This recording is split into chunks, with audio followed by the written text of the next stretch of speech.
say the pledge, please. Allegiance to the flag of the United States of America and to the republic for which it stands, one nation, under God, indivisible, with liberty and justice for all. Thank you for coming tonight. I'd like to thank Brandon back there for videotaping us. We're going to be starting to videotape our meetings and putting them up on our website. And so in the next couple of days, we'll be looking forward to that. Thank you very much. I do have two written communication I'd like to acknowledge. One was from our French department, sent a very nice thank you to us, thanking us for allowing the French department to host 15 French students, and also for allowing us to have our students go to France in March. We also have another written communication from Mary Bussey, Bussey from West Seneca, who would like to be elected to serve on the BOCES Board of Education. We will be having a meeting on November 23rd to vote in that election. Okay. We also have 3 people who have signed in to speak, and I just would like to remind people that at the beginning of each board meeting, we welcome district residents who have signed in prior to the meeting to speak in front of the board. This is an opportunity for the board to hear what you have to say, but it is not an opportunity for discussion, and you will be given 3 minutes to speak. And our first speaker is Lily Montgomery. Would you please state your address? Number 14, Hamilton Drive. Hello, I'm Lily Montgomery, a current sophomore at Amherst High School and the Secretary of the Gay Straight Alliance. On behalf of GSA, I would like to thank you for your continued support of the LGBTQ+ community. It is very important to us that the staff and administration of the Amherst Central School District are aware of the ever-changing landscape of the student body. We have students who do not identify as the gender they were assigned at birth, transgender, identify as more than one/all genders, gender fluid, or do not conform to a gender at all, agender. Although these terms may be new and confusing to some of you, we appreciate your ongoing support of us in making sure that all students feel accepted in the classes and halls of their schools and feel safe in being who they truly are. Thank you. I'm not a resident. Am I allowed to speak still? No. Sorry. You could submit if you wanted written information, just if you want that information to be shared with the board. Thank you. Sorry. Thank you. And Mr. Jim Granke, please. Yes, good evening. Dr. Carasella and members of the school board. At the November 4th, 2014 board meeting, the board quietly and unanimously approved an agreement between Patrick Murphy and the district. Earlier this year, I requested a copy of this agreement under the Freedom of Information Law. My request and subsequent appeal were denied by the district. In a letter from the superintendent, she noted that the request was denied because the agreement states that the terms of this agreement shall not be disclosed to any third party. This is not a valid reason for denying the request because it is not one of the exemptions under the FOIL exemptions. More importantly, under the law, and supported by numerous court cases, school boards cannot shield the document from disclosure under FOIL by agreeing to keep it confidential. The board has the authority to enter into an agreement on behalf of the district, but it does not have the authority nor the right to hide it from the public. In a recent letter to the district from Assemblyman Ray Walter, he informed the superintendent that promises of confidentiality in a public document do not exempt them from FOIL requests. As noted in the letter, Assemblyman Walter's opinion is supported by Mr. Robert Freeman, the executive director of the New York State Committee on Open Government. Members of this board have publicly stated that the board is transparent and that it follows the law. The denial of this FOIL request is one example where the board is neither transparent nor compliant. So Dr. Carasella, I am asking you as the president of the Amherst School Board to reconsider my FOIL request and to follow the advice offered by Assemblyman Walter and Mr. Freeman. Thank you. Okay. All right. Special committee reports. So, do we need to start? have a meeting, but the advocacy group is, we have been contacted with the upstream construction as well as we've had, and we're currently working on the date and time with the group. Thanks for your efforts on that.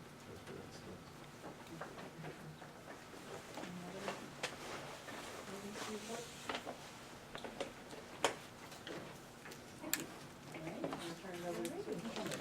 It's my pleasure this evening to introduce Mr. Andrew Friedman, who is one of our attorneys with Thompson Russ. And he's here this evening to talk about, really, it's about the Dignity for All Students Act. It is under DASA, but in particular, the transgender policy and guidance document that we've received from the State Education Department.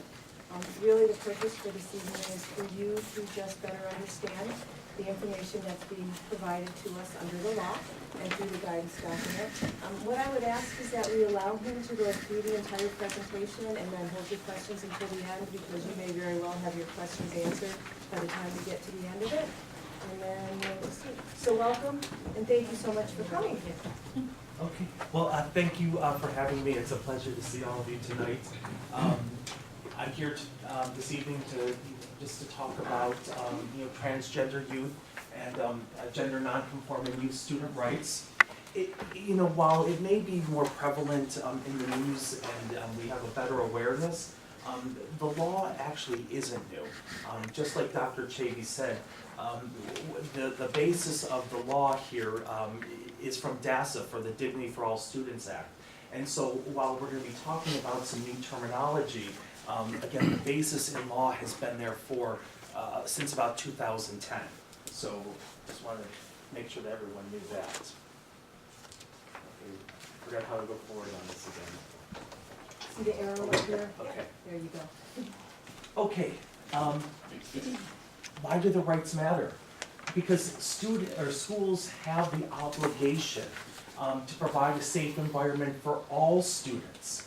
And it was just this January or July of 2015 that the New York State Education Department issued a guidance document, and it's my understanding that that was provided to you in preparation for tonight's meeting.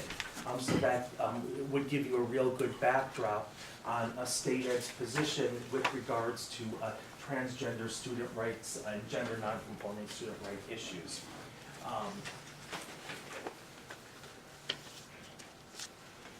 When you take a look at the statistics, they're quite frankly alarming.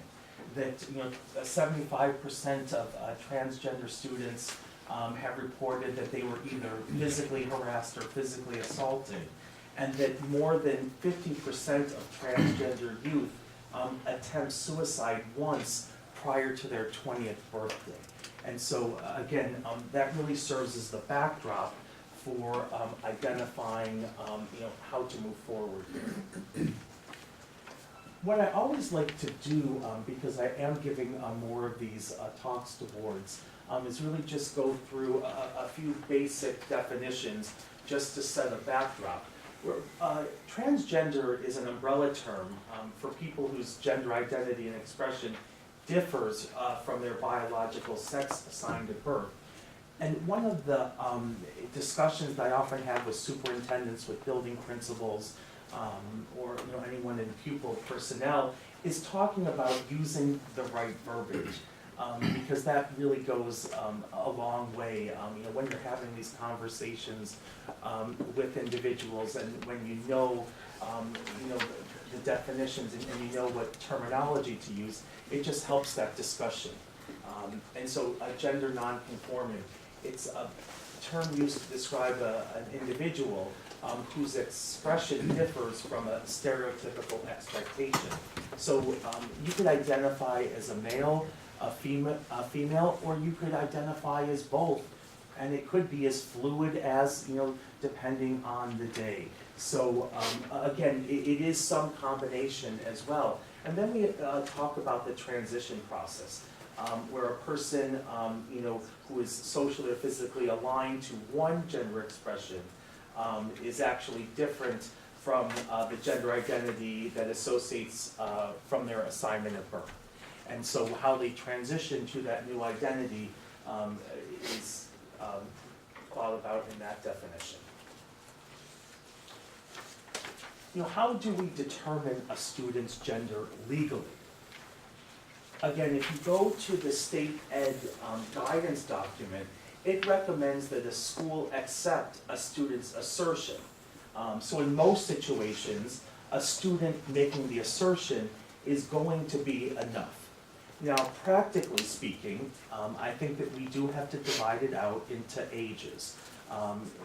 We just had a discussion at the New York State School Boards Association conference about this, and the discussion that State Ed was having with us suggested that, if you're in elementary school, we want to work with the parents in order to make that decision.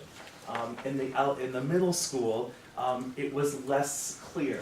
Would we be working with the parents or wouldn't we be working with the student on whether or not that assertion was enough? But it was very clear that in the high school, that if a student is making that assertion, that should be enough.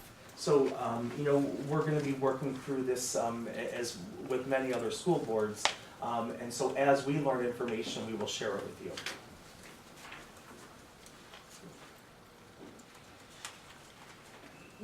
Again, confirming a student's gender, it may be that it's not only their assertion, but a confirmation from either the student or from an adult. And then, I think that if we're looking at elementary school students, we would like that confirmation from the parent, or at least to have that discussion. But we also have to think about, too, the reason you look at the healthcare provider, school staff member, or social worker may be that the student is not comfortable telling their parent this. And so, and it could possibly create an unsafe situation at home. And so if the child feels more comfortable speaking to these other people about, their gender identity, then we should be taking that information in and coming up with a plan on how to move forward. Again, going back to a lot of my discussion is going to be based on that guidance document, and so State Ed does recommend this flexible approach. So we don't want to be rigid that, unless we have this, we won't do that. Because again, there is, some students may not be comfortable or feel safe by making the assertion.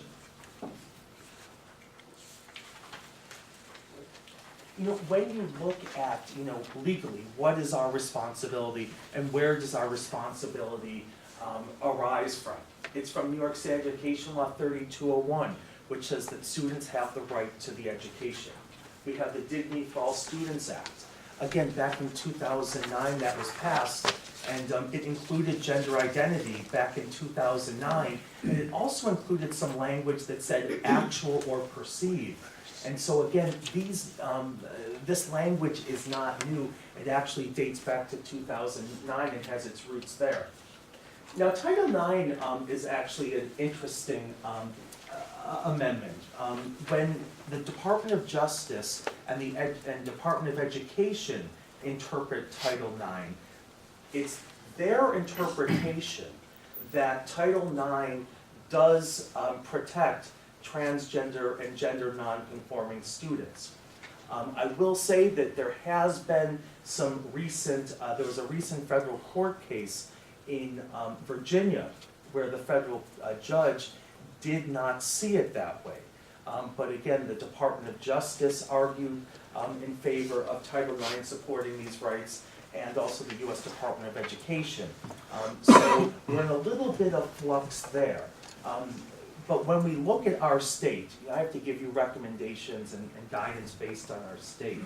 And the backdrop to our state is Governor Cuomo has a very big push for cementing these rights. And that's, and again, these rights already exist under DASA. So, I can't really give too much credence to the Virginia ruling at this time, because we have underpinnings both in education law, DASA, which again confirms the position. We also have to be careful about privacy rights and student information. So the Family Educational Rights Privacy Act does play a role. Just to maybe give you a practical scenario, a transgender youth is a new entrant to Amherst. At the prior school district, they might have been, known as Jane, and they're coming to Amherst now known as Joe. We don't have the right when we receive those educational records to go around telling everyone that, Joe was Jane. Those are educational records that are confidential to that individual, may only be shared with their consent, unless there is a legitimate educational interest. And at that point, there may be some sharing that we can do, but you can see how FERPA also comes into play here as well.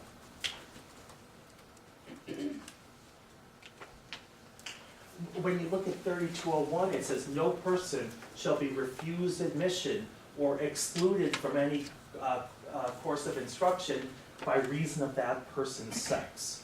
So again, it's really clear in 3201 that we have this obligation.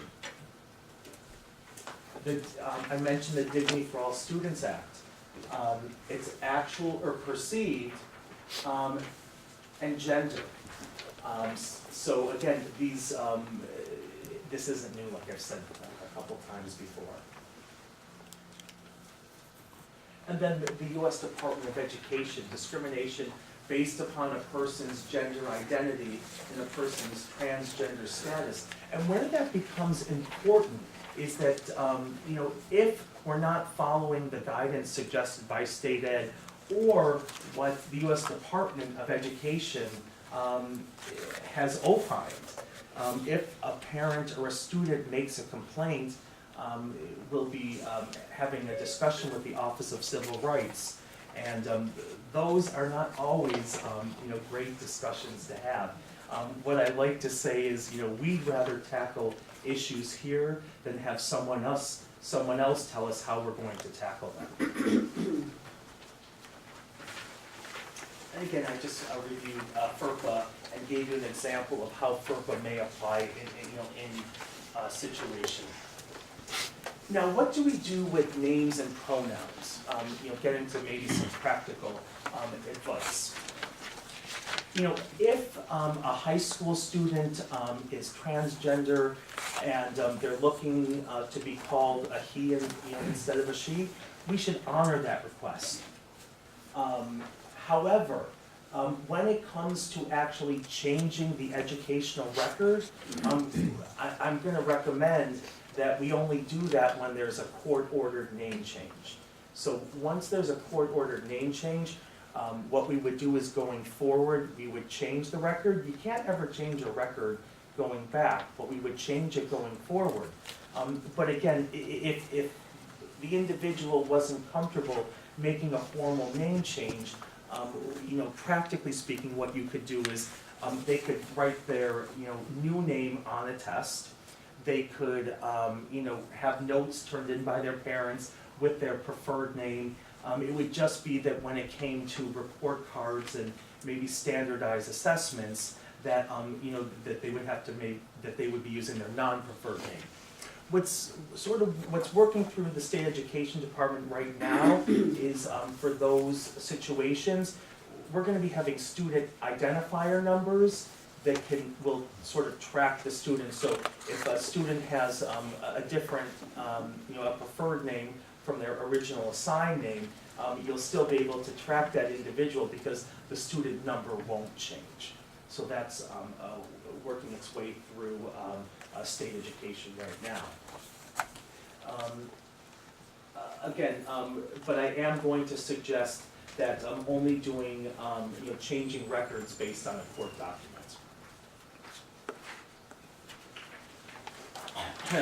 So, again, just going with the names and pronouns, what I have found, because, again, a number of these situations are propping up in districts all over Western New York. And, what I say to the administration is have a conversation with the student and develop a plan. And that plan may be to work with your parents and you know, talk about the issues that, you know, we're gonna be confronted with. And when you talk with students and engage them about these changes, you know, it's amazing how successful they can be for everyone involved, you know, talking about the rights of various individuals and how to get you to a place where you can be most successful in school. So we're recommending having that open discussion. You know, school and parent interaction. You know, if we're talking about a high school student, you know, and we have a counselor who wants to call their parents, I think that the counselor should make sure that the child knows what's going on first, so that they don't go home and are, for lack of a better word, ambushed, you know, without knowing that this was going, you know, that the counselor was going to say something to them, because there could be safety concerns and lack of acceptance. So again, I think having an open, frank discussion is always best. Additionally, schools should, you know, confer with students as to, you know, what is the preferred name, what is the preferred pronoun, you know, that you would just use in general here in school. Just, you know, we have to keep in mind that even some of our policies that you wouldn't think would have an impact here do have impacts, unforeseen impacts. And this was a great example in the state ed guidance that, you know, for years we've had graduations where the males wear blue and maybe the females wear white, and you don't think much about that. And I think nowadays we do have to reconsider that. I actually have one school district who it probably won't be able to do anything this year, but next year they're looking at going to all one color. You know, because that, you know, it's just something that you wouldn't think has a consequence to it, or, but it actually does have probably an unintended consequence. So SED guidance encourages schools to eliminate policies unless they have a clear pedagogical purpose. Okay, sort of, you know, the big question. What do we do about restrooms, changing facilities, and extracurriculars? I mean, this is pretty well settled law here in New York. When it comes to restrooms, the individual gets to use their preferred bathroom. So if it's a male who's now identified as a female and they insist on using the ladies' bathroom, that is what we must do. And it's settled law here in New York. When it comes to changing facilities, it's the same rule, is that students get to use, have access to their preferred gender identity facility. And to, you know, if we don't allow that, my biggest concern would not only be from the U.S. Department of Education and the Department of Justice, but it goes back to DASA, where we cannot discriminate on the basis of actual perceived gender. And so I would be concerned about that from a legal perspective. Again, having these talks nowadays to various stakeholders, you know, when you talk to kids, they seem to have much more comfort, and honestly, they don't really notice anything. They go into the locker room, you know, everyone's self-conscious about what's going on. You know, when you think back to your days, we would, you know, get in there, change quick, and run out. And that really hasn't changed. I mean, it really is the same thing. So, you know, kids, it's miraculous how this has probably, you know, been happening for the last couple of years. And, you know, we as adults may, you know, be unsure about that. But honestly, kids are just running around and going on to their next project. So I hope that gives a level of comfort. Gender neutral bathrooms. You know, in all of these, with a bathroom, with locker facilities, and with even a gender neutral bathroom. You know, it may be that after you have a discussion with the student, that part of that transition plan is for, you know, them to use a gender neutral bathroom, or for them to use a different area of the locker room in order to change, because they may, you know, they may have some, have some preferences as well. And so, again, that's where I think that, you know, if students understand that we care, and that we're really looking to develop a plan in good faith with them, and that we realize that, you know, that again, it's about doing what's best for them, that, you know, it may be that they just don't jump right over and go to here or go to there, that there is some transition period. So I do encourage some, again, really genuine discussion on these issues. But again, I guess if brass tacks comes down and we're talking about law, we shouldn't force that requirement upon students to use the gender neutral bathroom or to use the gender bathroom that they were assigned at birth. So again, and this is especially true when there's a new student who comes in, and that might only serve to quote unquote out that student. I did, you know, I try and always give my clients good news, but that doesn't always work, so I have to give you a little bit of not so good news. And here, this was a school district in California, and the district, you know, was not prepared to allow transgender students to access the bathrooms that were consistent with the student's gender identity.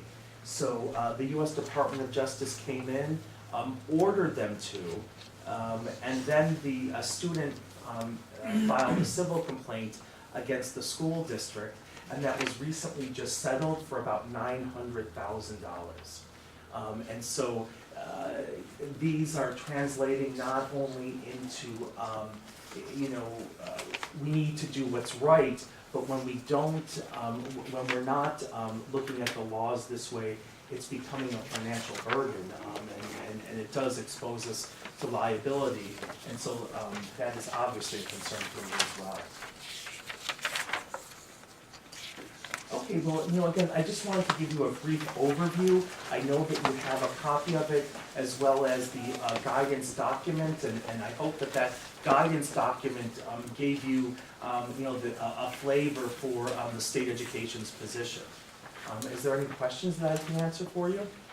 I guess my question, I guess, is probably more directly for the district. How are you planning on getting this information out to families? Well, right now what we did, we had actually had to come to one of our cabinet meetings, and the first thing we did was to educate our administrators, and then at the building level, some of our building levels have educated our staff as well on opening day. So that's really the first step, is to make sure that as a district, at this point, we will have the presentation obviously this evening on our website. We also have the guidance document posted on our website for families to go to. And we encourage, you know, families to be aware of that, and if they have specific questions, to contact the building level principal for those specific questions. I think beyond that, I think there's some personal responsibility too, for families to be aware of this and to, you know, seek the information. Again, it's been what we followed all along under the Dignity for All Students Act, and so that's another place to go. Our policy manual regarding the rights of all students is very clearly outlined. And then our administrative regulation manual is even more clearly outlined in terms of some of the actions that we take to make sure that all students are treated equally and fairly and well protected. And I can say that we had a great discussion, We did. you know, with the administrative team. They asked a lot of questions. You know, we talked about implications, practical implications, and we got some good feedback. Yeah, it was very helpful. You know, it's always a good reminder, quite honestly, of just, you know, how we operate as a district and how we protect the rights of our students. Well, thank you very much. I have a question. Okay, go ahead. And I hear dignity for all students, but what about, I guess, you know, it seems like all the court cases that I've read up on revolve around the bathroom facility, you know, the restrooms, the locker rooms and stuff. What about the students that are in there that don't feel comfortable? I mean, it seems like dignity for all students, but there's a whole block of students that may not feel comfortable that with the transgender, for example, going into the locker room, that how do we deal with that? I mean, how is You know, that's obvious, you know, a commonly asked question. And many people have that same, you know, concern. But the law's clear here, is that, you know, even though, you know, we respect all student rights, transgender students clearly have the right to access the facility of their gender identity that they have chosen.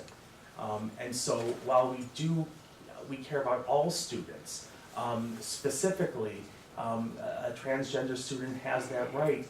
And so for us to deny them that right would, again, open us up to liability and, you know, and court action.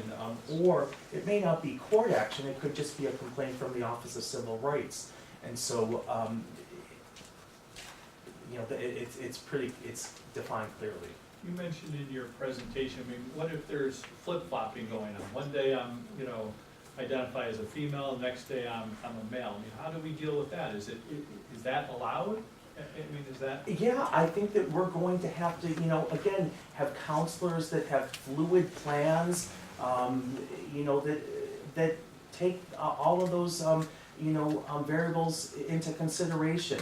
You know, it's interesting that state ed document came out and it talked about a plan. And so the first thing, you know, I thought of was, well, this was interesting because it didn't say written plan.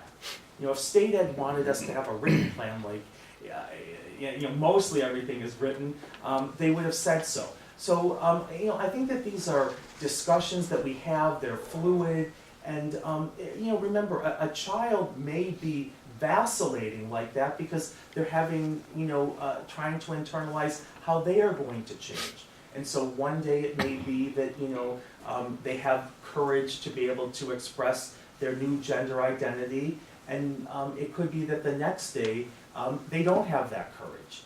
And so to work through those issues with students, you know, we've been around working with students and challenges for years, and so you know, we can turn it around and think that, you know, it's an exciting time to be able to help a new set of students who, when you look at those statistics, have really, you know, had some difficulties in school.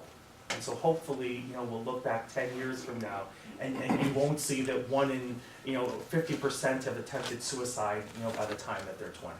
I think the other thing too that you hit on is it really is about the relationships that you build with your children in your classrooms, in your buildings, as counselors. And that's exactly right. I think that when students feel very comfortable in that environment and have a very high level of trust with an adult in the building, then they can have those conversations. And it may be that that child would prefer to have a gender neutral location because they are struggling with that, and that could be a suggestion that you would make that might help them, you know, kind of get through a very difficult time for them, but perhaps not. And I think that's the point. If it's not, then that's okay. But if it is, then those might be really valuable conversations to have with those children. And it's based on the great work that our teachers and our counselors and our psychologists and our principals do with our kids every day. And so that's where the value of having those conversations and knowing your kids just becomes so instrumental. And then it helps the other children also become, and look at how far we've come with acceptance in so many other areas, not only in our schooling world, but in our whole world.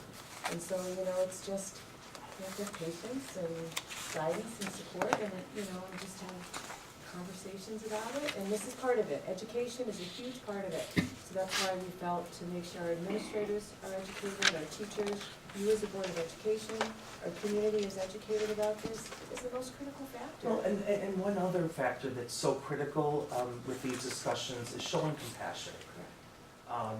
You know, again, you know, when the student understands that you care and that you're working, you know, you're developing a plan that works for not only them but for everyone, and they know that you're invested, it really, the situations that we've been working with recently have been just smooth. I guess taking the parent out of it though, that I guess I don't understand that. Maybe, I don't know, maybe I'm behind the times, but is there any other thing that the parents get removed from? Like you were using the example of elementary and then middle, and then high school. Is there any other issue that parents aren't involved in? What I said, let me just maybe walk that back a little bit. Again, if you're a high school student, and you're, in school and you're moving towards changing your gender identity, and you say to the counselor that, I'm really concerned that if I tell my parents that it's gonna create an unsafe situation at home, I think what we as a school have to be doing is working with that student to get them to a place where they can tell their parents. Well, all right, let me give you another example. Let's say they're cutters, okay? And they're going to their counselors and they don't want their parents to know about the cutting. What about that? Well, cutting is different.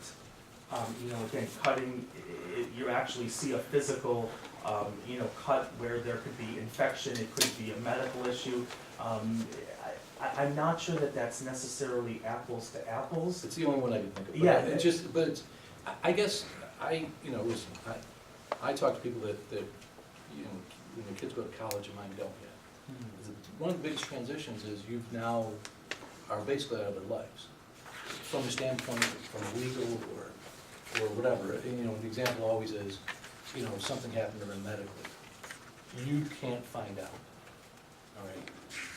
It's whatever that law is, So, Might be different. whatever, yeah, whatever. But, so it just seems to me is that circumventing the parent really in anything, I'm not a real fan of. Well, and again, I'm not Because suggesting. you can, that example that you used, or they used, or whoever used it, New York State, or you can use it for almost anything. Again, I wouldn't encourage, again, for any situation, I want to include the parent.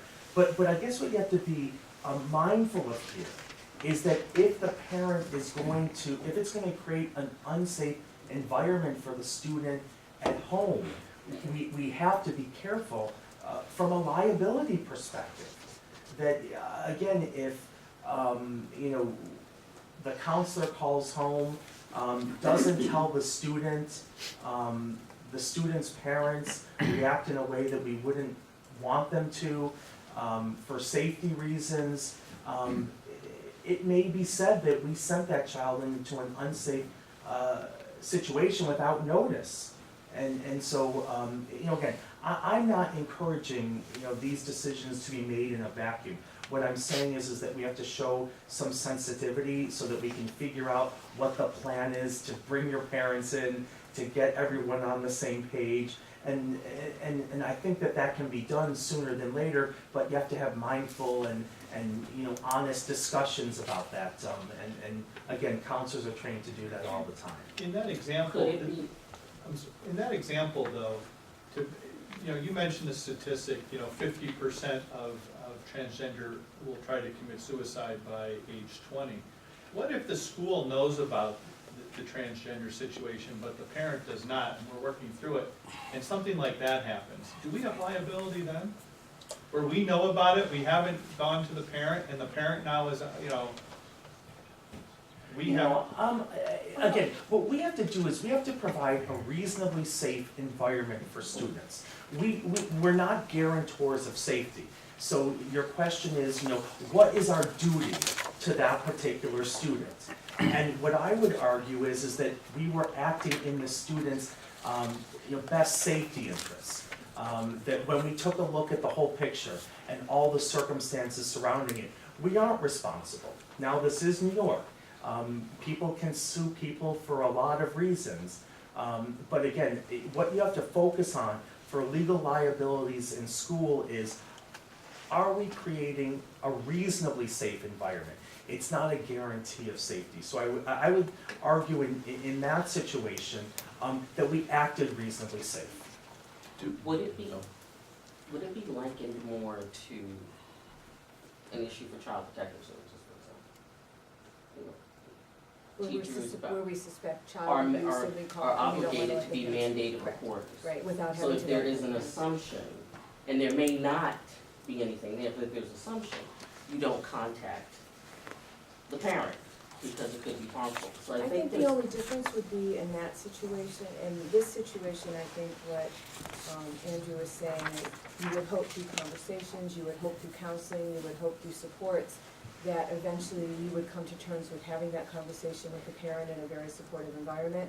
When Child Protective Services is involved, it's a very different situation because you are not asking a child to engage in a conversation to bring the parents in and start talking about those abusive issues. You can't. It's different. Just like in, you know, to your question too, Paul, if we had a situation where we had a child come in and we knew that they were dealing with their identity, transgender identity, and then threatened something like suicide, then we have an obligation. That's a very different scenario. And we know what we need to do as a school district to take action to make sure that that child is taken care of. I mean, it's a very, very specific outline. You know, we've all unfortunately been in those situations. That's very different than making an assumption that just because the child could perhaps be transgender, that there's the possibility that they may have that kind of psychological. Or even the CPS situation that you referred to, you know, the quagmire there is, this is based, you know, our concern that the parent may react in an unsafe way is based upon conversation. Unless we had any concrete fact that would occur, Right. you know, did occur, we're in a gray area That's a of great law there. point. Do we need to develop a specific policy, or because of DASA, we already have a policy? You know, a great question. We don't need a specific policy. BOCES has circulated a policy, and so there is one out there. And Dr. Chavy and I have been speaking about it, but it's not mandatory. And so if you decide not to move forward with a policy, you know, my recommendation to Dr. Chavy is, you know, that we want to educate people. We want staff to know that, you know, this is our expectation, that, you know, it's based in law, and it's based on the policies that we already have in effect. So no, I don't believe that we need another policy, but again, BOCES has circulated a policy, and boards are, I'm sure, you know, as board members, you know, heard the talk around town that, you know, certain boards are considering it and others aren't. At this particular point, I'm leaning towards leave the policies that we have in place, and educate, you know, our faculty. And I would say to follow up on that, I think where it belongs after looking at this and talking with Mr. Friedman is more an administrative regulation, because that are the procedures that we are specifically following in terms of how we deal with these issues, as opposed to having it be policy. It's our guiding document to make sure that we're doing everything that we need to be doing under the DASA umbrella, I guess. Is this an ever-changing, I mean, obviously there's some, you mentioned the Virginia case, and from what I saw in that, it's in some appeal at this point. Yes. You know, if that, you know, gets ruled on in appeal, I mean, does it become case law, for example? I mean, is it gonna govern what happens? I mean, are some of these court cases are out there gonna cause changes to how we look at all this? You know, I'm pretty confident here in New York, the answer is no. Again, because Virginia doesn't have the underpinning of DASA. So that's the real fundamental difference between New York and Virginia. That they don't have a statute that already protects gender identity.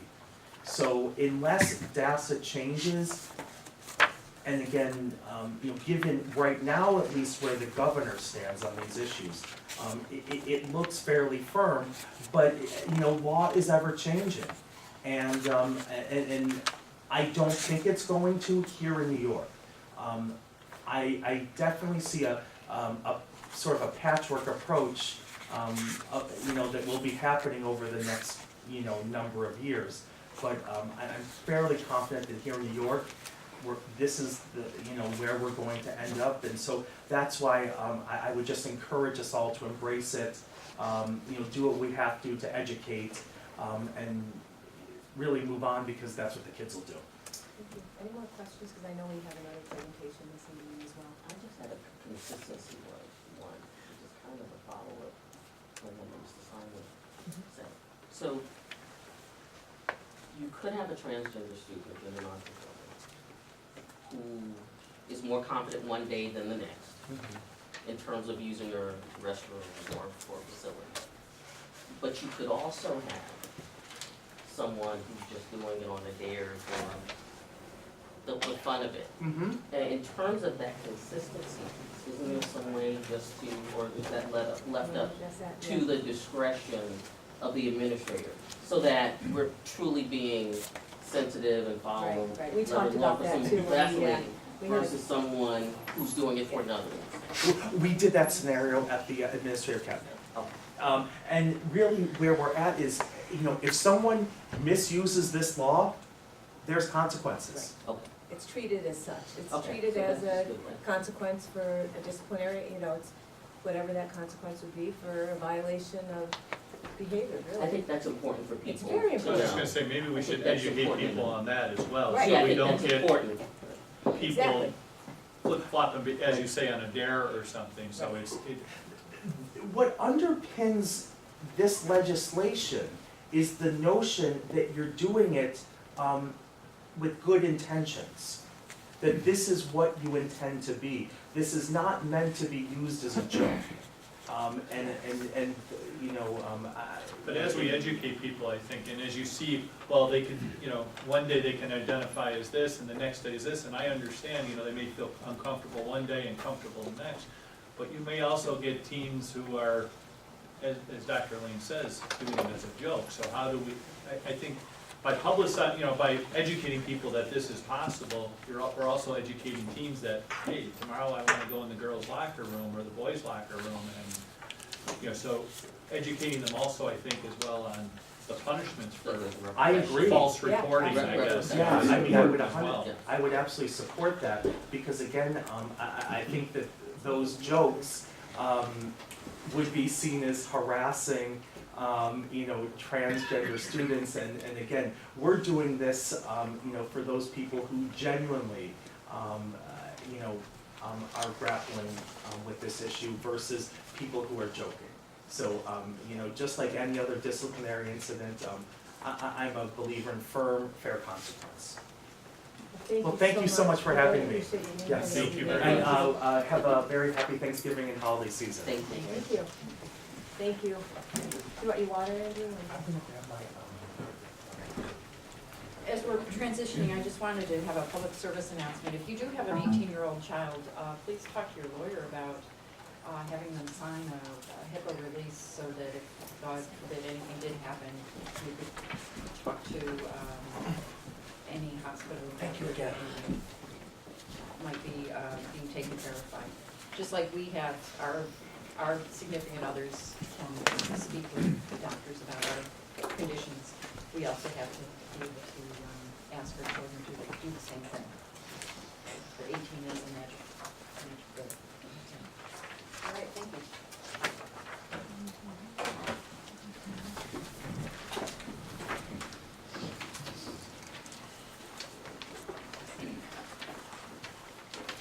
Are we moving on? Yes, thank you. Okay.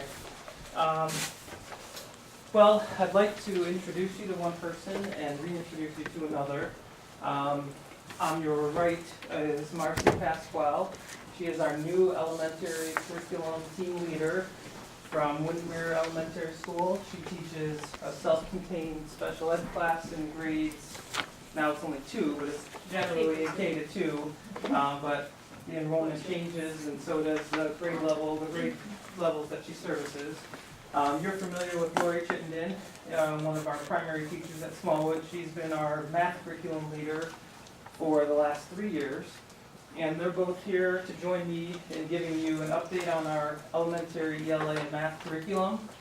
As you may recall, a year or so ago, we transitioned from presenting the data, so to speak, at this meeting to providing you with a pretty comprehensive data profile for you to look at on your own, and talking about more the curriculum, the work that's going on here. The principals in their presentations are also going to talk about how they use the data within their buildings to help drive instruction. So if there's questions about the data, when you're going through it and putting it in its context, they can either come up in the presentations during the building updates, or certainly you can email me at any point if you have a question and I'll get back to you as soon as I can. So Marcy's going to start with an update on where we are with ELA, and then Lori will jump in with math. Good evening. Lori and I are very excited to be here tonight to present to you the happenings at the elementary level in terms of ELA and math. So to get started, our ELA committee is comprised of 28 teachers. We have representatives from pre-K through 5th grade from both Smallwood and Windermere. Our committee was charged with 2 goals. We met for 2 days over the summer, and again, we met in October. Our first goal was to develop a staircase curriculum for word study pre-K to 5. Our second goal was to develop content area units of study utilizing a balanced literacy framework. And you'll see more in the next few slides about these 2 goals. We're very fortunate to be under the guidance of Dr. Shanahan. She's an expert in the field of curriculum development. She's a curriculum consultant through School Rise. And she brought to us this idea of a staircase curriculum, which is based on the work of Kathy Au and Taffy Raphael, who are the founders of School Rise. They did 10 years worth of research and data collection to support the notion of a staircase. And the committee met, when we met over the summer, we spent a good amount of time really digesting this article, reading it, discussing it, highlighting key points and takeaways, so we could really develop our background knowledge and our understanding of a staircase so that we could effectively go ahead and start the creation of our own staircase relative to word study in the elementary level. So this is a visual of a staircase, and it really serves as a nice representation for teachers to really understand the importance of collaboration within grade levels and across grade levels. So you can see that pre-K through 5, it scaffolds up. And the staircase curriculum really allows us to ensure cohesion amongst and within grade levels. So our first step as a committee was to utilize external benchmarks, external standards, the state standards, Fountas and Pinnell, their literacy continuum, as well as teacher-created materials and our own teacher expertise within our grade levels to develop end-of-year benchmarks. So our first step was to meet with our grade levels, develop these end-of-year benchmarks utilizing a various source of resources, and then we posted them actually in the room, and we could see across grade levels, and we met vertically. We would go down to the grade level before us, look at the grade level beyond us, and really ensure that our benchmarks were cohesive. We didn't have any major gaps in our instruction, we didn't have any overlaps in our instruction, and we had really great conversations. The teachers really collaborated together and really took this on full force to really ensure that we were instructing in a cohesive manner to really see that student achievement and hopefully see it over time. We also brought this, we looked at this staircase again in October. We made revisions to the staircase as a committee. And Kathy Au and Taffy Raphael really talk about, and they found that literacy achievement is improved and their sustained achievement over time when teachers really take ownership of the curriculum, when we become creators of the curriculum as opposed to just receivers of the curriculum. So we really wanted to engage not only the committee, but take it to our grade level and really elicit feedback from them, which is what we did 2 weeks ago. Can you just go back to the slide? That's okay. Okay, so we're gonna just put up there, yeah. So here's an example that you'll see of a 2nd grade staircase. You'll note that the black font was what the committee developed as benchmarks. The green font was the revisions that were developed and recommended from the grade level when we presented these staircases to our grade levels when we met 2 weeks ago with Dr. Shanahan. So the grade level reps from the committee really did a nice job facilitating the rollout of this curriculum, walking their team members through the creation of how we looked backwards, we looked forwards. So the green font is revisions and recommendations from the grade level. The blue font is from other grade levels. So in this instance, 1st grade, 3rd grade looked at the 2nd grade staircase and thought, well, maybe we should talk to 2nd grade about, is this a 2nd grade skill, is this 3rd grade, is this 1st grade? So the blue font just kind of developed through the process of revising the staircase, and we need to bring it back to the 2nd grade team and say, well, this is what third grade thought of this, let's talk about it and let's come to a consensus, so we're not redundant in our teaching, so that we can have our entry and exit points be cohesive pre-K 5. It is important to note that those end-of-year benchmarks that are developed are for your average kiddo at their grade level, knowing full well that we'll have kiddos below and above. So that's the nice thing about the staircase, that if we're working on the second grade staircase and we have a kiddo that's struggling, we can then look back at the first grade staircase to see what we can do as teachers to support those kiddos in the same fashion that we could then look ahead to the third grade staircase to extend the learning for kiddos that are achieving at a higher level. So it really provides a nice continuum that we can be flexible and look above and below to support students and their various abilities. We will come back again to this, the teachers have all received copies of this staircase. They're going to be working with it throughout the year, making notes, making revisions, and then we'll come back together as a committee in June and talk about revisions and get from feedback that we elicit from the faculty throughout the year. Our second goal was to work on developing content area units of study within a balanced literacy framework. We utilized the units that were developed 2 summers ago, the social studies units, and in addition to that, we came up with a common planning template that we could utilize K through 5, so that we are ensuring that we're teaching content within the curricular areas of ELA. Throughout this brainstorm period and the development of this template, we were really mindful of the 6 shifts in ELA. So that was always in our discussion of where we're going to input our academic vocabulary, where are we going to highlight our response to sources, where are we going to highlight text-based evidence. So we really made sure to keep those shifts in the forefront. In addition to the Thoughtful Classroom Teacher Effectiveness Framework, we wanted to make sure that the dimensions were highlighted, so we know that if it's early on in the unit, we're presenting new learning, but we're getting to the application phase and it's very fluid throughout the unit. So we were very mindful of those 2 elements when we were collaborating on the template. If I can just interject for clarification with the shifts, that's the connection to the Common Core Learning Standards. If you remember when Mr. Pinella did the presentation and talked about the various shifts related to that. So just to kind of, and for Mr. Bott's sake too, because he didn't have the luxury of being here the last couple of years to kind of hear about all of the Common Core. That's where that connection comes in with the Common Core Learning Standards. Okay, so the next slide, I'm going to take you to an example of what the planning template looks like.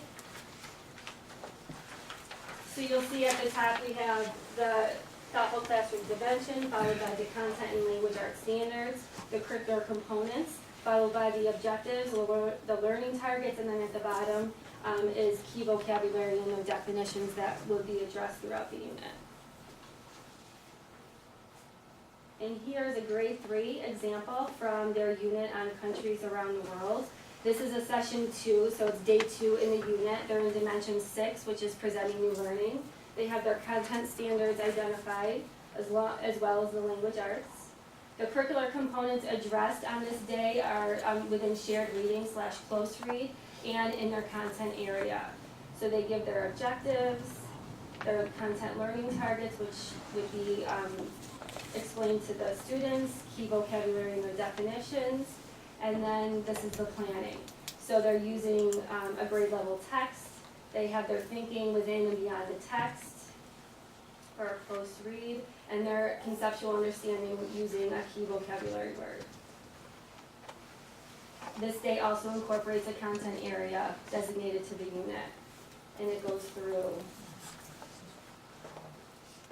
what that would look like. So really the key idea and the big notion in our minds when we were developing this is we want to think of ELA as a vehicle to teach content. So in what ways can we input content within our day in the curricular areas, in word study and guided reading and interactive read aloud. So where can we fit in this content so our kiddos are being immersed in this academic vocabulary and this rich text and it's very making it engaging and connecting it for the kiddos as well. So So the next slide is just what's next for ELA. So we're going to continue to teach towards those identified benchmarks on the staircase for word study instruction, come back together as a committee in June and talk about revisions and changes that need to be made based on teacher feedback. We are going to teach our content area unit within the balanced literacy framework and provide feedback. That will then be brought to our meeting in June. Changes, revisions will be made with the goal of making the unit ready to be dispersed to our grade level teammates for use next school year. Before we transition into math, I just want to point out a few things.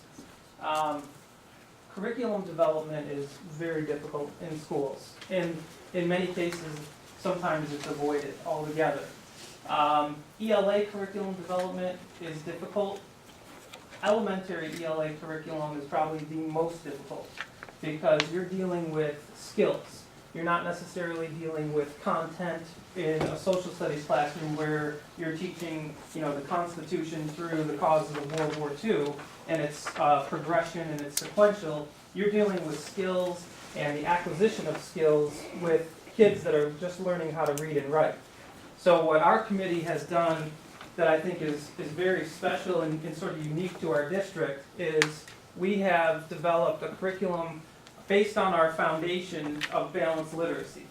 So when you look at a balanced literacy approach, it includes the interactive read-alouds, it includes guided reading, we're talking about shared reading, writer's workshop, those elements. We had a balanced literacy commitment in this district for a long time, and I think unfortunately, you may have seen in some areas across the state or even the country with the onset of the Common Core Learning Standards, some people got away from that as a philosophy or an underpinning within their main emphasis within the curriculum. We didn't do that.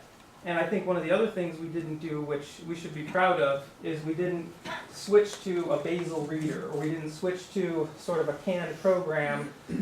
What we've done is really invested our time and effort and energy into growing our teachers' content knowledge within the balanced literacy framework to make sure that they're able to move fluidly within those components of the framework to meet the needs of the kids that are sitting in front of them, because they vary greatly, especially with the foundational reading skills.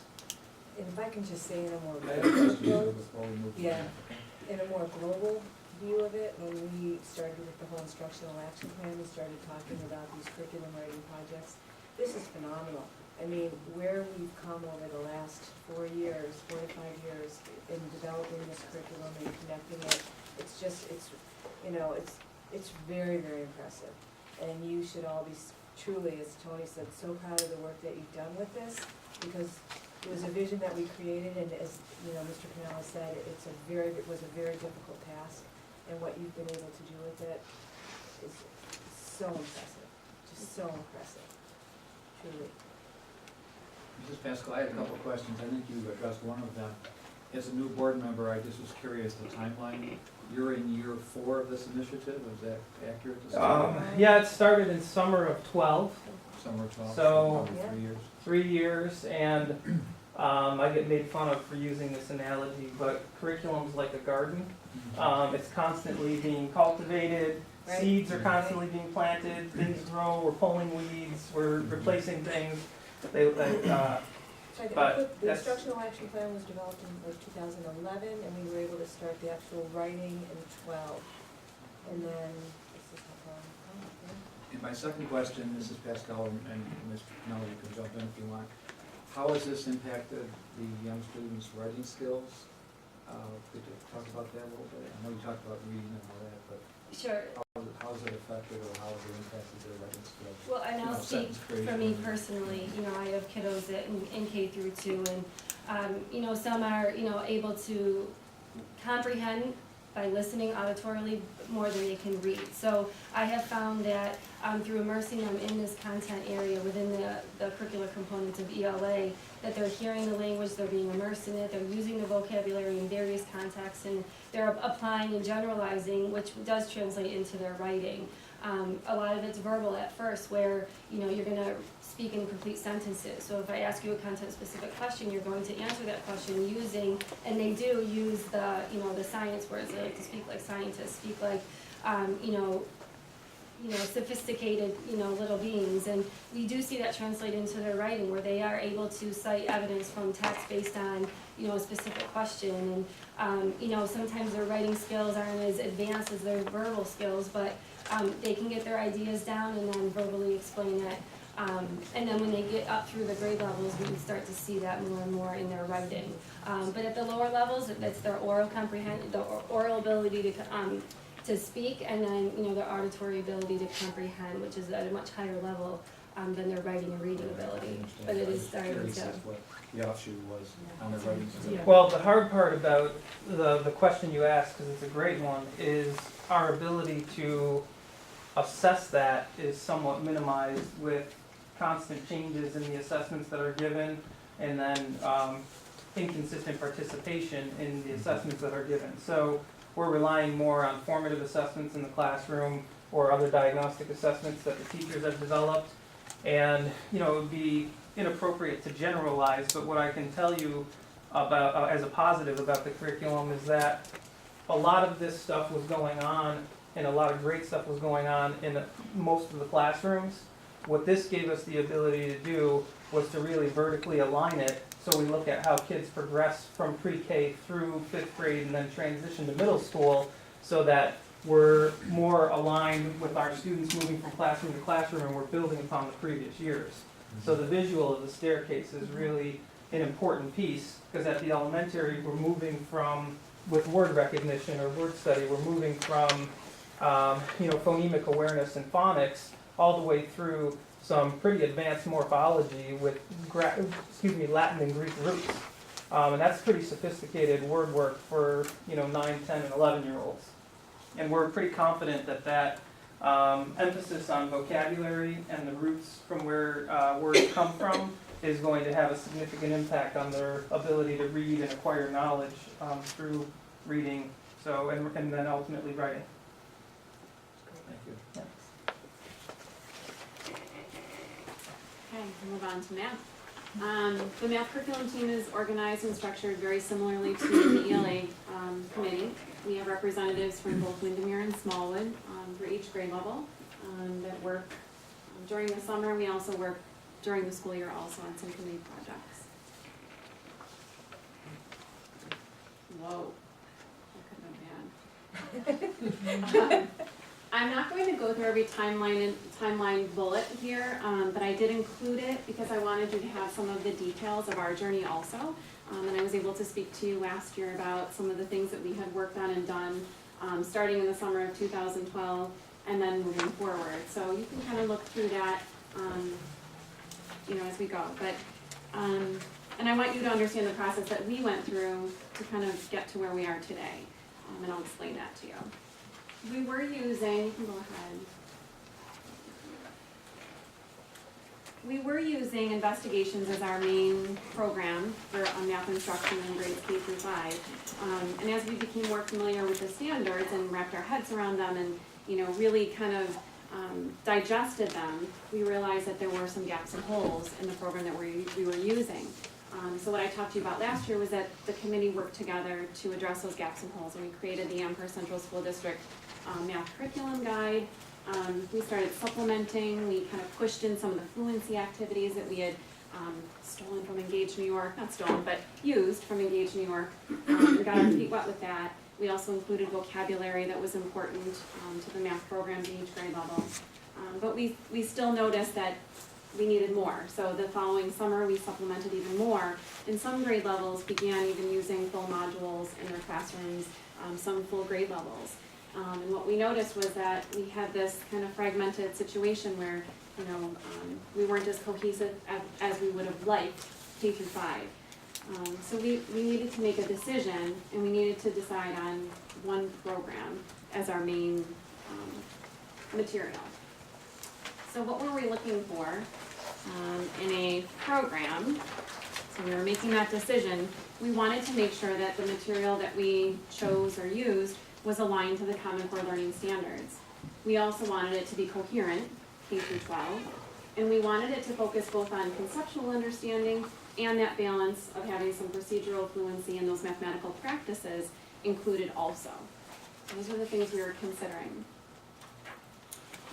There was a company, Ed Reports, that did a review of curriculum programs, and this was in March of 2015, and it compared 20 programs.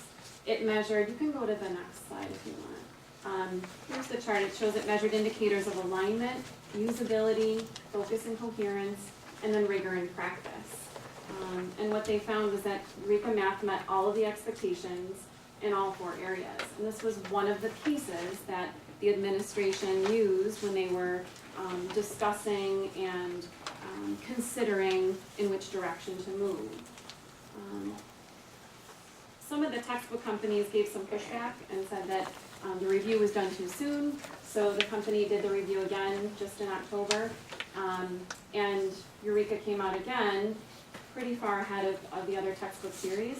It earned 63 out of the 70 possible points that the rating scale could give, which was well above. After many discussions and considerations, the district made the decision to start using the Eureka Math program in both buildings, K through 5.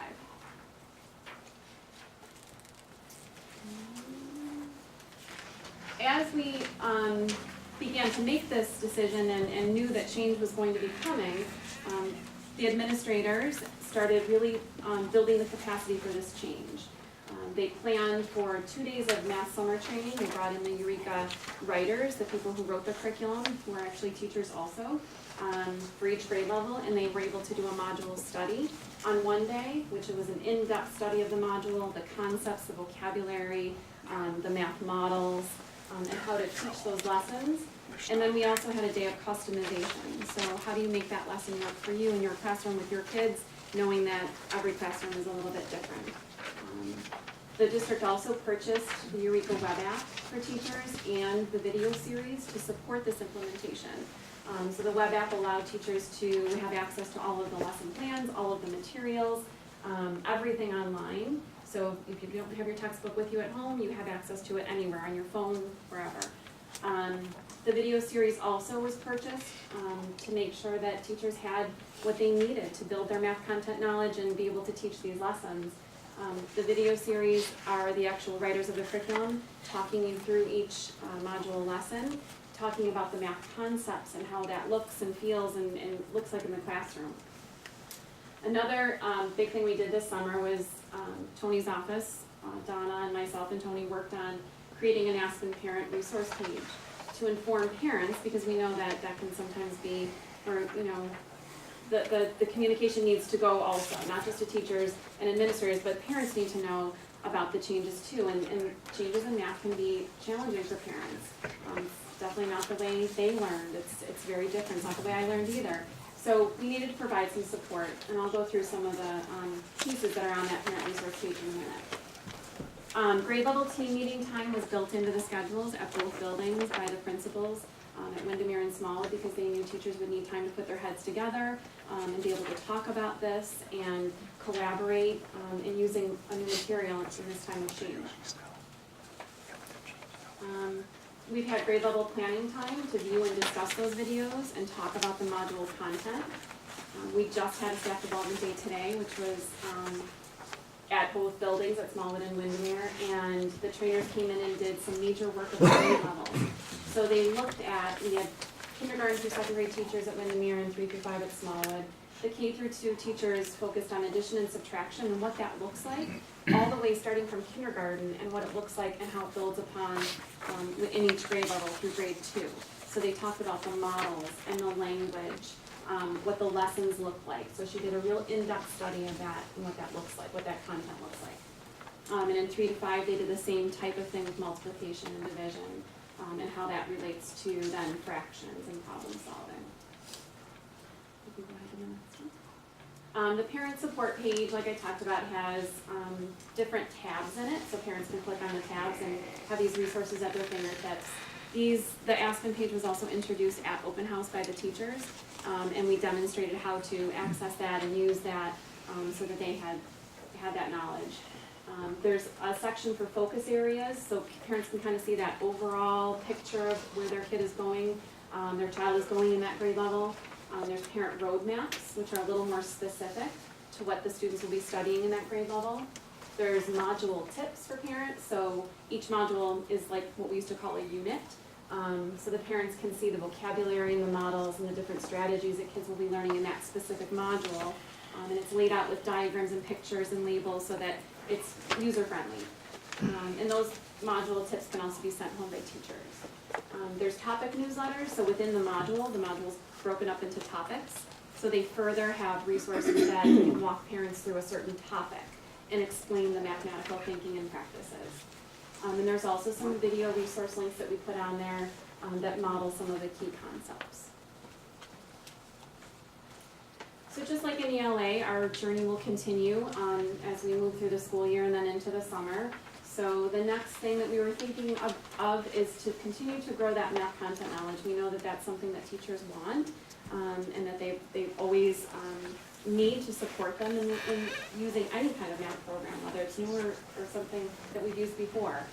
Some of the possible topics, and I guess I skipped over this, but in the timeline, part of what we did last year was we connected with another neighboring school district who had gotten a grant through New York State. And part of that grant was to invite other neighboring districts and grow that situation. So they invited us in. Mr. Pinella sent the team leaders and some administrators to grow math content knowledge and to build capacity for this change. So we attended many of those presentations, and a lot of them are listed here, which might be possible topics that teachers could sign up for and come to and attend in the summer of 2016. Things like building number sense and mental math skills, concrete to pictorial to abstract approaches to addition, same thing for subtraction. There's one called Number Talks, where kids are engaging in talking about problem solving and sharing different strategies. Concrete to pictorial to abstract approach to fractions, and then also for multiplication and division. So again, these are not Eureka module specific, but it's really widening the math content knowledge of teachers. I think one of the things that you'll notice as maybe a contrast between the two subject areas at this particular level is most elementary teachers, when they went to college to become teachers, focused on literacy, and that was the primary focus for their development to become classroom teachers. So we had a strong foundation with our balanced literacy approach, where we needed to address some inconsistencies or some gaps was our content knowledge in math. And that's not a slight to our teachers, because I've been here many times and you know that I hold them in pretty high regard and I think they're outstanding professionals. It's just a fact of what they had experienced in their preparation to go into the classroom. The content knowledge for math that they're asked to teach now is drastically different under these new standards than it was previously. So our goal was to really have something that could be a foundation where we could build off of to grow that content knowledge amongst our teachers and across the district and in our classrooms. We certainly had some outstanding teachers of mathematics prior to this program. This isn't changing that. I think what this is allowing us to do is be more consistent as we go from kindergarten to first and first to second. And I know I spent this morning in the K-2 training, and there was many light bulbs that went on when teachers realized that some of the things they're asked to do at their particular grade level didn't make sense to them when they looked at them in isolation. But then when they looked at the second grade from kindergarten, they saw the progression and understood why they're building that foundation, because it will benefit the students' understanding as they move through the program. So this is certainly a challenge that we have this year, and I think what is most remarkable about it is that our teachers are outstanding and they're making it work with their kids, and in many cases they're 1 or 2 steps ahead of the kids because they're learning it because it's new for them.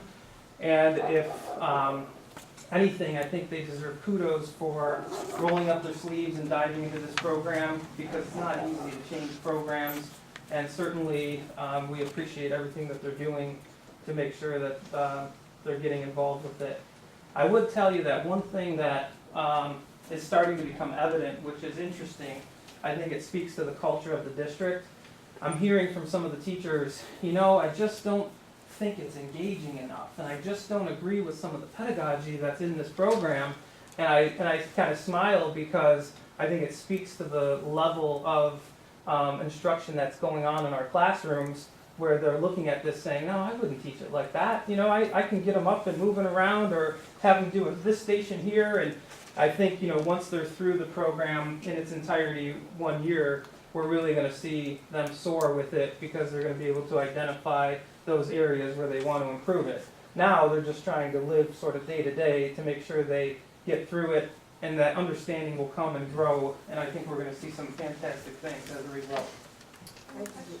I just wanted to just really kudos also in this area, because we watched this evolve, and what we wanted all along, as you are well aware in the classrooms every day, is to make sure that we were aligned, to make sure that we had that continuum of program, to make sure that we found that balance between the conceptual understanding and the fluency piece, because we were just struggling with that. And ton of hard work from the committee, again, just on behalf of the district, to really make sure. Are we there, as Mr. Pinella said? No, we'll always be looking for ways to improve, but just really impressive. So. How do you see the transition from investigations and modules that were being used to Eureka? Like, are the kids who are in 2nd and 3rd grade going to have a tougher time because they're at a different spot on the staircase? Yeah, for sure. I mean, we had dabbled a little bit, so it's not like they're going in, you know, with no experience with it. So in grades K through 5, we had done the fluency activities, so they were a little bit familiar with those, and the teachers were also familiar with those routines and the language and things like that. So they kind of knew about that. The vocabulary too, they kind of dabbled in, not fully, but and then some of the grade levels had already been supplementing with modules. You know, partly they were picking and choosing and pulling it apart at some point, and then the following summer it became more evident that they were relying on it more and more. So some grade levels had actually had a full year of experience with it. So the answer to your question is there's some familiarity, but yes, you know, you're obviously going to have, you know, we didn't implement it kindergarten 1 year, 1st grade the 2nd year. That would have been ideal, but then you're looking at, you know, 7 years down the road, and we can't wait 7 years to make that change happen. Foundationally, they're similar. So if you look at investigations and Eureka and the Common Core standards, all 3 of them are built on the NCTM standards and practices for mathematics. They're built on, in 2002, research called Adding It Up, and there's some foundations from Singapore math in there. So all 3 of those elements, Eureka Math Investigations and the Common Core Learning Standards, are built on the similar foundation. So it's not a huge leap. It's not like going from maybe a traditional math program to an investigations or Eureka. The leap is more of a jump. It's not a leap. I had another question. I just, couple things. I can imagine Dr. Shanahan coming here and seeing what you guys are doing and going, yeah, that's what I'm talking about. Does she, like, when she and her colleagues talk to you about what you're doing, is there something that's the next step? Where do you take it from what you've done now? I mean, is this where you want to be with it? What do you do next? So in terms of ELA, like I mentioned, we're going to make another set of revisions in June when we get together as a committee to the staircase. And it's a working document, so we're going to continue to utilize it and make revisions and as needed. You know, your kiddos are going to change. But in terms of, you know, long-term projections, we mentioned it would be great to staircase every curricular area, vocabulary, reading comprehension, so that we know as teachers where are entry points and exit points for your average kiddo in that grade level. So I'm not sure what the, contract is with the district as far as what her commitment is over years, but that's our goal. And what she's doing is helping myself and the committee really get ourselves immersed in this so that we can continue on with this type of development so we can ensure cohesion and consistency between and among grade levels, even if she wasn't still here to actually guide us through it. So she's kind of laying the foundation, and we're going to continue to build off of it. And it's something that the teachers want. We really want this consistency. So, in terms of reading comprehension in grade 2, do we have to always start with a declarative of what a prediction is? if they have it in K and 1, can we start with it in more of an application of, instead of back at the lower level skill? So that's kind of our long-term. And then the other Curriculum thing- is like a garden. I just have one more question. So is social studies and science, are they considered content within ELA? Is that how that works, or where's science? Well, that's a good question, because time's an issue. And, the elementary teachers that are in the classroom have a lot of demands on them. And the days of being able to carve out 30 minutes for just social studies or 30 minutes for just science seem to be behind us. Unfortunately, I think what we're trying to do in the template that Marcy showed you was look at our time a little bit differently and look at a thematic approach to how we're addressing content. So, for example, if you talk about social studies, there's a great project that was led by S.G. Grant, which is, by the way, a former Amherst parent, but he's now out of the University of Binghamton, and it's called the C3 Teachers Inquiry Project. And the basis for the inquiry project is to take the social studies framework K-12 and to be able to identify compelling questions that you present to kids, and then there's formative assessments and writing tasks that go along with that. So an example of a compelling question might be, can words lead to war? And then you present that to kids, and then there's some content knowledge that may be acquired through reading or input from the teacher, and then they might write about it. They might take a side, one way or the other. Yes, it can, and here's some of the evidence that I've pulled from what we've read to be able to support my argument, or you know what, they can't.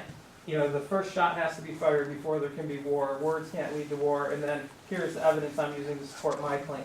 So what we're doing is studying that framework along with the other things that Marcy mentioned, our thoughtful classroom teacher framework, our philosophy for balanced literacy, combined with word work and all of the other things that are on the plates of elementary teachers.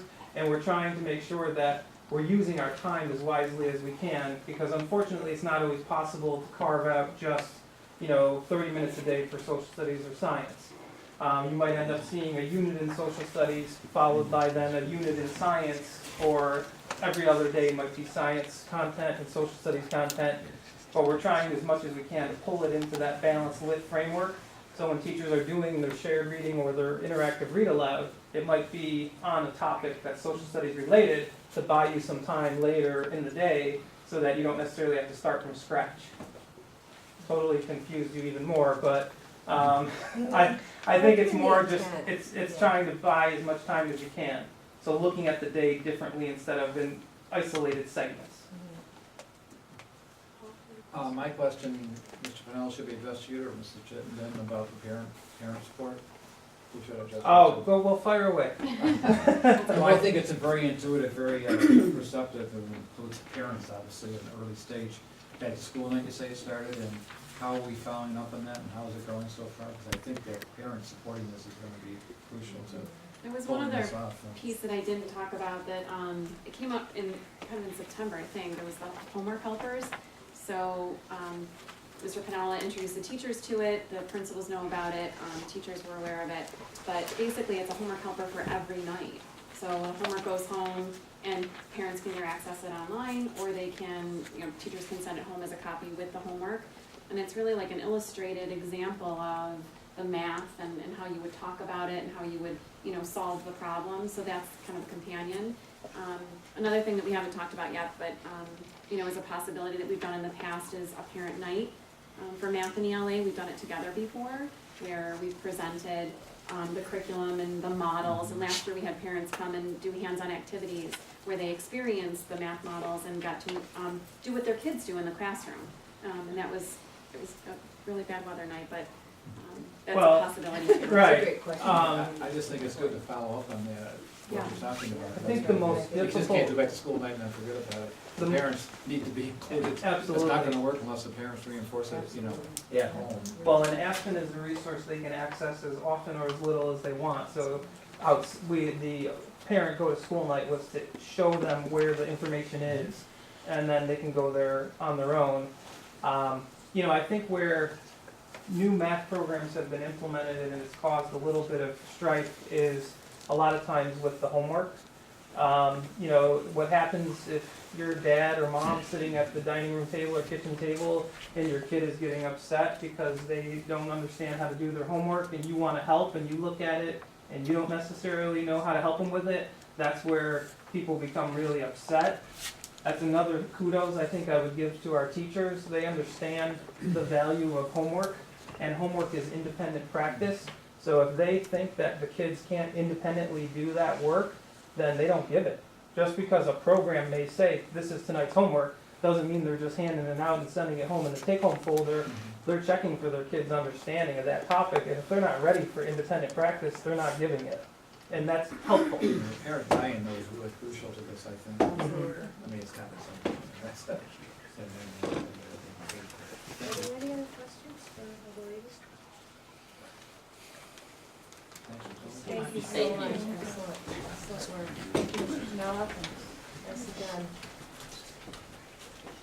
And those were the two items I had. Thank you. Very good. Okay, we're ready for new business. Do I have a motion for new business? I'll make a motion for new business, items G1, A through E, 2, A through H, 3, G, and K. Is there someone who seconded it? Is there any discussion? All those in favor of approving items G1, A through E, G2, A through H, and G3, G and K, please say aye. Aye. Carries.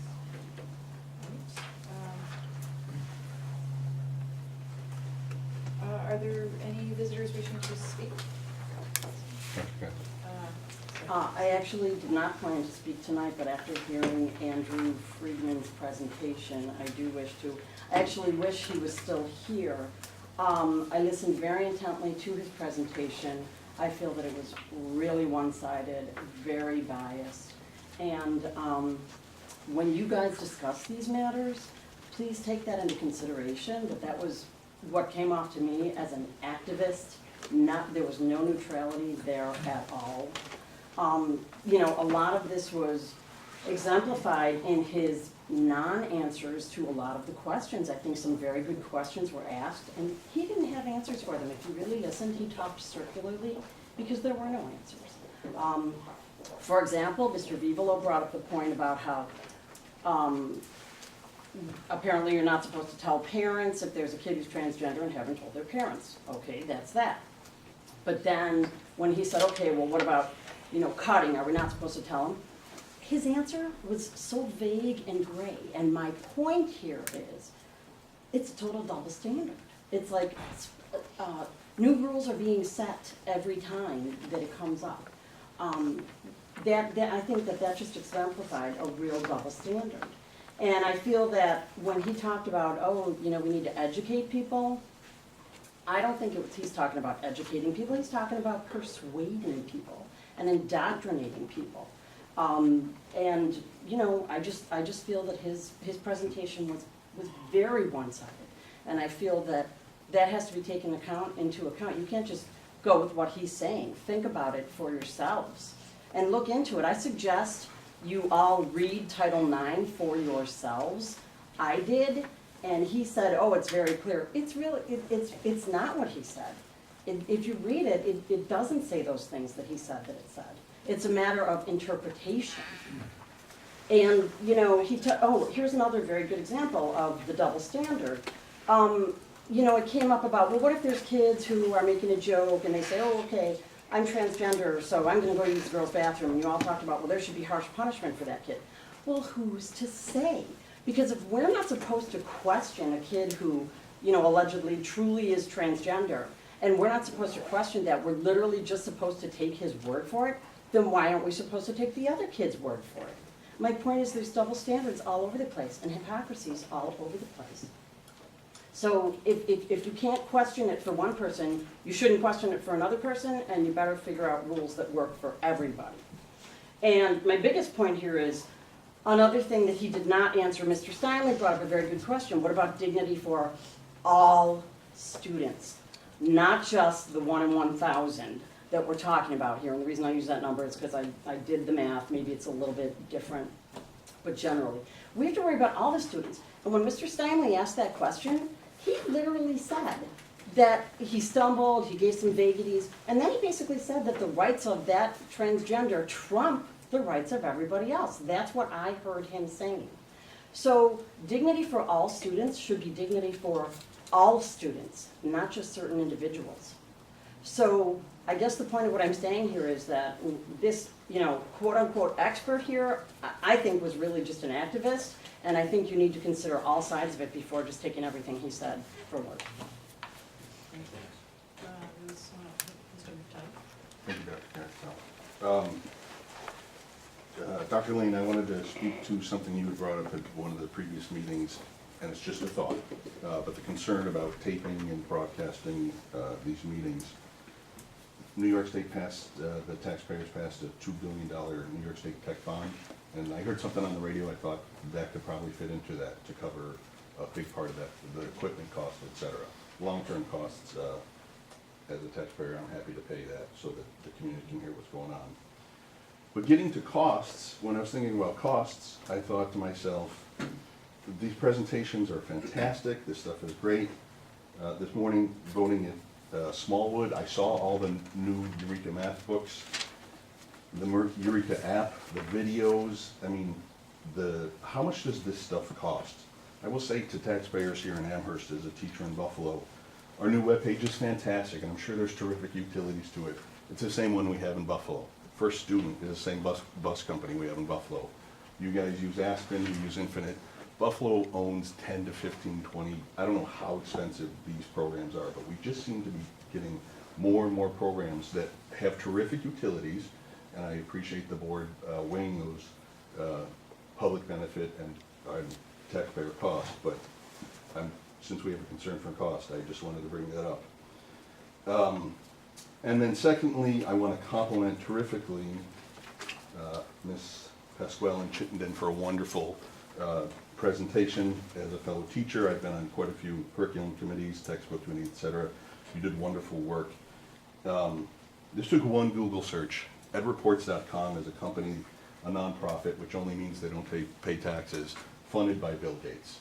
The problem with the report that they issued was not that it was a bad report favoring one book, it's that these financial ties are in there, and of course, Eureka Math comes out again. So if parents didn't like what they had last year because of the approach, it's still Common Core. And as many of you know, that's where I'm going to end up. When I unsuccessfully ran for board, I remained a passionate opponent to the Common Core. These shifts that we talk about, we're shifting to old models. Closed reading I heard about tonight, that's B.F. Skinner, early 20th century behavioralist patterns.